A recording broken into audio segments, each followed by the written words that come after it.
Eu sou Caetano, monitor da disciplina de Bioquímica, e eu vou brevemente abordar o ciclo do ácido cítrico com vocês. E essa revisão vai ter enfoque na abordagem da professor Hugo, mas alunos dos demais professores podem encontrar o uso dessa revisão também. Vamos lá. O ciclo do ácido cítrico, o ciclo do ácido tricarboxílico ou o ciclo de Krebs tem dois objetivos primordiais. O primeiro objetivo é oxidar o grupo acetil, que está presente no acetilcoenzima A, que é um composto de dois carbonos, que é proveniente do piruvato, de ácidos graxos ou de alguns aminoácidos. E esse acetilcoenzima A é oxidado a duas moléculas de gás carbônico, gerando energia. E está linkado diretamente com o segundo objetivo primordial do ciclo de Krebs, que é justamente armazenar essa energia liberada nessa oxidação do grupo acetil em carregadores de elétrons. Esses carregadores de elétrons são NADH e FADH2, sendo que são produzidos 3 moléculas de NADH e uma de FADH2 por ciclo de Krebs completo. Esse slide é importante porque nele está a reação líquida do ciclo do ácido cítrico. É importante vocês conhecerem essa equação, mas mais do que isso é relevante vocês conhecerem os produtos do ciclo do ácido cítrico, que são esses. Aqui, 3 moléculas de NADH, uma de FADH2, uma de um nucleosídeo trifosfatado, que pode ser GTP ou ATP aderido ao tecido, e 2 moléculas de CO2. A gente vai ver agora com detalhes em que etapas ocorre a liberação dessas moléculas. Mas antes disso é interessante brevemente a gente falar sobre esse evento que precede o ciclo do ácido cítrico. Antes do ciclo do ácido cítrico, ou melhor, o ciclo do ácido cítrico depende do acetilcoenzima A para que ocorra. E uma das formas para que haja a disponibilidade do acetilcoenzima A é a partir da descarboxilação do piruvato. A descarboxilação do piruvato ocorre na matriz mitocondrial, bem como o ciclo de Krebs. E na descarboxilação do piruvato, o piruvato, que é composto de 3 carbonos, perde o carbono na forma de CO2, e nessa reação também é liberado mais GH mais H+. E essa descarboxilação ocorre por intermédio do complexo de piruvato desidrogenase. Aos alunos do professor saber isso basta, mas os alunos da professora Márcia precisam ter um pouco mais de intimidade com esse complexo, digamos. Precisam conhecer as 3 enzimas e os 5 grupos prostéticos e coenzimas que estão envolvidos na descarboxilação do piruvato. Mas o mais importante é saber aqui é que ocorre na matriz e que nesse processo o piruvato origina acetilcoenzima A, início libera CO2 e mais H. Esse é o ciclo de Krebs propriamente dito. O professor não costuma cobrar as reações detalhadamente, então eu não vou me estender muito nelas. Claro, eu vou abordá-los com ênfase nas reações que originam os produtos do ciclo. Beleza. Mas os alunos da professora Márcia vão conhecer um pouco melhor as reações aqui também, bem como as enzimas envolvidas em cada etapa. Ok.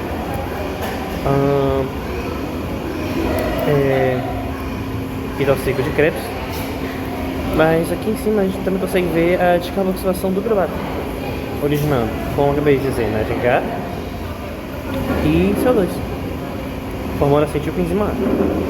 Beleza. O acetilcoenzima A é importante porque ele participa da primeira reação do ciclo de Krebs, que nessa reação é formado o citrato a partir do oxalacetato e do acetilcoenzima A. Então, o oxalacetato composto de 4 carbonos e o acetilcoenzima A composto de 2 carbonos de origem ao citrato, ou ácido cítrico, que é um composto de 3 carbonos. E daí vem o nome de toda essa via, que é o ciclo do ácido cítrico. E essa reação, essa etapa, a primeira etapa, nessa etapa tem a catálise da enzima citrato sintase. Na segunda etapa, usa citrato formado a partir de citrato. E essa etapa é catalisada pela enzima aconitase. Na terceira etapa, nós temos o oxato vermelho, porque nessa etapa é formado o alfa-cetoglutarato, composto de 5 carbonos, a partir do isocitrato, composto de 6 carbonos. Logo, um carbono é perdido na forma de CO2 e também a formação de NADH e H+. E essa etapa é catalisada pela isocitrato desidrogenase.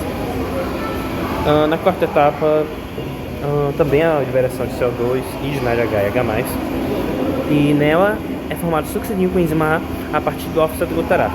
Succinil com enzima A composto de 4 carbonos, enquanto o alfa-cetoglutarato composto de 5 carbonos. E essa etapa é catalisada pela alfa-cetoglutarato desidrogenase. Percebo que há várias enzimas aqui com a terminação desidrogenase, 4, para ser mais específico. E essas 4 enzimas participam das 4 etapas que são oxidativas do ciclo de Krebs. Essa é uma outra informação relevante sobre o ciclo. 4 das etapas são oxidativas. Beleza. Na quinta etapa, que também é importante, o succinato é formado a partir do succinil com enzima A. Nessa etapa é formado o nucleosídeo trifosfatado, que pode ser o GTP ou ATP, dependendo do tecido. E nessa etapa a catálise da enzima succinil-CoA sintetase. Na sexta etapa, há a formação do FADH2 e nela a formação do fumarato a partir do succinato. É uma forma de memorizar. O FADH2 é formado nessa etapa. É só lembrar que o FADH2 começa com F, é formado na mesma etapa que é formado o fumarato. Começa com F também. E também é bom lembrar que a letra F está no alfabeto. A, B, C, D, F. E essa é a sexta etapa de ciclo de Krebs. Essa etapa é catalisada pela enzima succinato desidrogenase. Na sétima etapa, o malato é formado a partir do fumarato. E essa etapa é catalisada pela enzima fumarase. Na oitava e última etapa do ciclo de Krebs, que é importantíssimo, o oxalacetato é restabelecido a partir do malato. E como o oxalacetato é restabelecido, é possível que ocorram outros ciclos, porque toda via pode ter início novamente. Na oitava etapa, em que é formado o oxalacetato, é liberado um NADH mais H+. Beleza. Nisso tudo foram liberados aqueles produtos do ciclo de Krebs que enfatizamos ainda agora. 3 NADH, um FADH2 e um GTP/TP. Vamos mais uma vez passar pelo ciclo, enfatizando as reações em que ocorre a liberação desses produtos. Ok. Eu acho que é relativamente tranquilo de memorizar quando você percebe que as reações de 3 a 6 são relevantes e depois o oitavo. Então, na reação 3, há a liberação de NADH e de CO2 quando é formado o alfa-cetoglutarato. E na etapa 4 também ocorre a liberação de CO2 e de NADH mais H+. Um outro artifício para memorização é lembrar que a liberação de CO2 no ciclo de Krebs ocorre em etapas consecutivas, sendo elas as etapas 3 e 4. A etapa 5 é a etapa em que ocorre a liberação do GTP ou ATP, em que o succinato é formado a partir do succinil-CoA. E a etapa 6, a gente também já tem um artifíciozinho para memorizar, que quando é formado o fumarato, é formado também o FADH2. E por fim, a oitava etapa, em que é restabelecido o oxalacetato, nela há a liberação do NADH, do último NADH. O professor Hugo não costuma cobrar as enzimas, mas novamente os alunos da professora Márcia precisam dedicar um tempinho a mais para memorizá-los.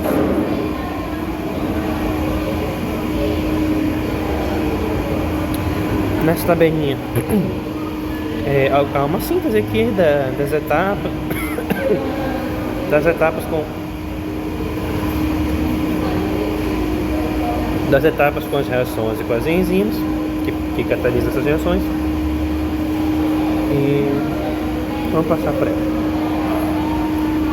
que as etapas são destrinchadas. Normalmente o ciclo e que é a regulação dele. Beleza. Outra informação importante sobre o ciclo de Krebs é que nele há 3 etapas que são irreversíveis. A primeira, a terceira e a quarta. E essas etapas são importantes na regulação do ciclo de Krebs. Essas etapas irreversíveis, que são altamente exergônicas, pode ocorrer justamente essa regulação. Outro artifício para a regulação do ciclo de Krebs é a reação ATP-ATP e NADH e NAD. Por quê? Porque o ATP e o NADH são produzidos durante essa via. Então, naturalmente, se a disponibilidade dessas moléculas for alta, não há porquê o ciclo de Krebs ocorrer tanto. Não há porquê o ciclo de Krebs ocorrer tanto. O raciocínio contrário também é válido, que se a disponibilidade de NADH e de ATP for baixa, naturalmente o ciclo de Krebs vai acontecer mais para suprir um possível déficit energético que o organismo pode estar enfrentando. Um terceiro mecanismo de regulação é o alostério. Mas lembrem que há 3 etapas reversíveis e que nelas há 1, 3, 4 e que nelas pode ocorrer a regulação do ciclo de Krebs. E aqui também há esse mecanismo da disponibilidade de ATP e de NADH. Essa imagenzinha é só para relembrarmos que o ciclo de Krebs, bem como a descarboxilação piruvata ocorre na matriz da mitocôndria. Isso é uma informação elementar, mas ela pode constar em prova. É importante a gente não se esquecer disso. Para a gente resolver umas questões rapidamente, antes, mais uma informação sobre o ciclo. O ciclo de Krebs é único no sentido que ele é anfibólico. O que isso significa? O ciclo de Krebs é anfibólico porque ele é tanto catabólico quanto anabólico. Catabólico ele é em essência, já que ele consiste principalmente de reações com o objetivo de oxidar o acetilcoenzimato. Ou seja, oxidar e retirar a energia dele, é um processo catabólico. Já o anabolismo no ciclo de Krebs se evidencia quando a gente se atém ao fato de que os intermediários do ciclo de Krebs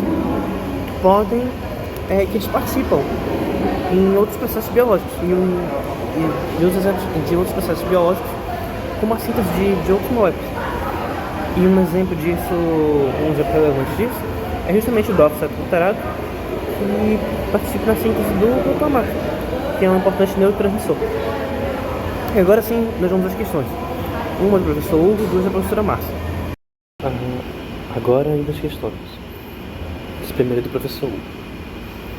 O ciclo de Krebs e a cadeia de transporte de elétrons são processos interligados fundamentais para a produção de ATP na expressão celular. Sobre a relação entre esses processos, assinale a alternativa correta. Letra A. O ciclo de Krebs ocorre na membrana mitocondrial interna. Não.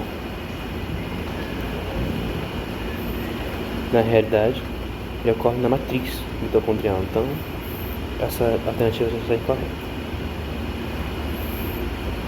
B. Os produtos do ciclo de Krebs, NADH e H2, são oxidados na matriz mitocondrial para produzir ATP diretamente através da fosforilação de substrato. Na realidade, NADH e H2 são oxidados não na matriz, mas sim na membrana mitocondrial interna, onde está localizada a cadeia de transporte. Então, isso aqui está incorreto também. D. O ciclo de Krebs fornece diretamente os elétrons necessários para a síntese de ATP e ATP sintase localizada na membrana mitocondrial externa. A ATP sintase, como você deve ter visto, não está localizada na membrana mitocondrial externa, mas sim interna.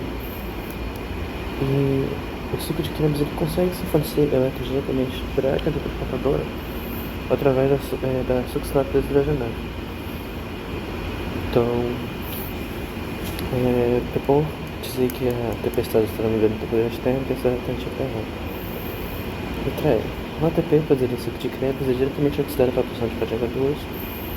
Não, está totalmente errado. Essa aqui é a professora Márcia. A reação do ciclo dos equivalentes de ATP, na forma de ATP, pela fosforilação a nível de substratos da própria conversão de. Aqui a pessoa realmente tem que lembrar do ciclo, e especialmente a fosforilação de própria cacete de vermelho. No caso aqui, estou pensando qual reação que forma o nucleosídeo trifosfatado. E como nós vimos, é a quinta etapa. É a quinta etapa. E nessa etapa, o succinato é formado a partir do succinil com enzima A. Então, a alternativa correta é a B.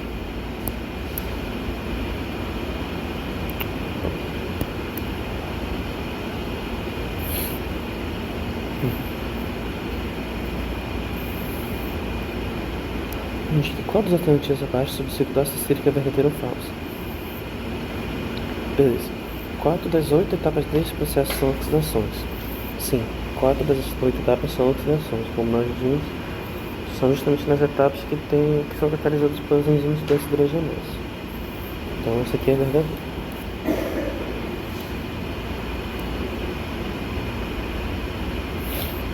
A succinato deshidrogenase transfere elétrons diretamente para a cadeia de transporte de elétrons?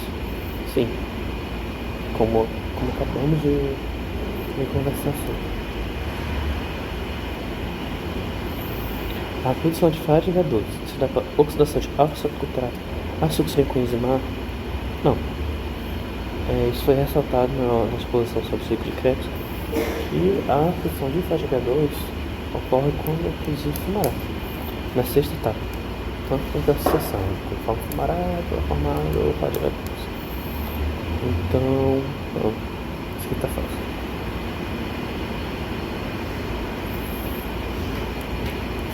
Próximo assertivo. 10 ATP equivalentes são formados como resultado da oxidação de um acetil com enzima A. Essa é uma assertiva importante que a gente conversar sobre. E é a pergunta sobre o saldo do ciclo de Krebs. O ciclo de Krebs diretamente produz apenas uma molécula de ATP ou GTP, dependendo do tecido.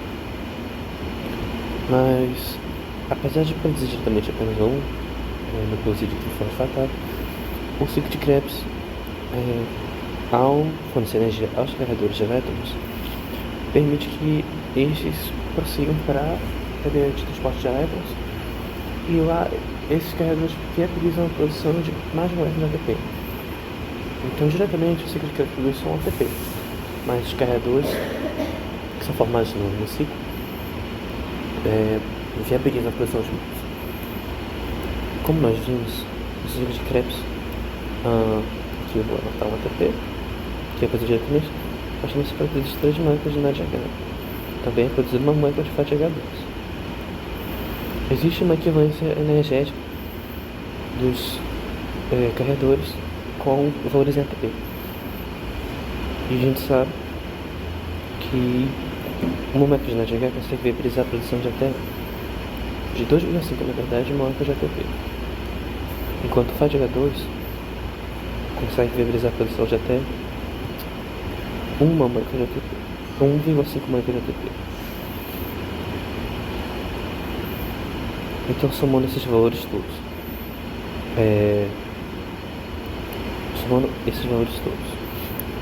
a gente consegue chegar no saldo do ciclo de Krebs. Então, um ATP mais 7,5 ATP mais 1,5 ATP dá 10 ATP. Esse é o saldo equivalente do ciclo de Krebs. É um saldo equivalente porque não é de imediato. Acabou o ciclo de Krebs, vai ter esse de ATP. Não. Mas, indiretamente, o ciclo de Krebs produz essa quantidade de ATP. Então, sim, uma oxidação da oxidação completa do acetil com enzima A, que ocorre durante o ciclo de Krebs, forma 10 equivalentes de ATP. E a última aqui, que é a citrato sintase catalisa a reação de condensação formando citrato com enzima ATP. É um equívoco porque em nenhum momento foi salientado que ocorre o consumo de ATP nas reações, nas etapas de ciclo. Então, falso também.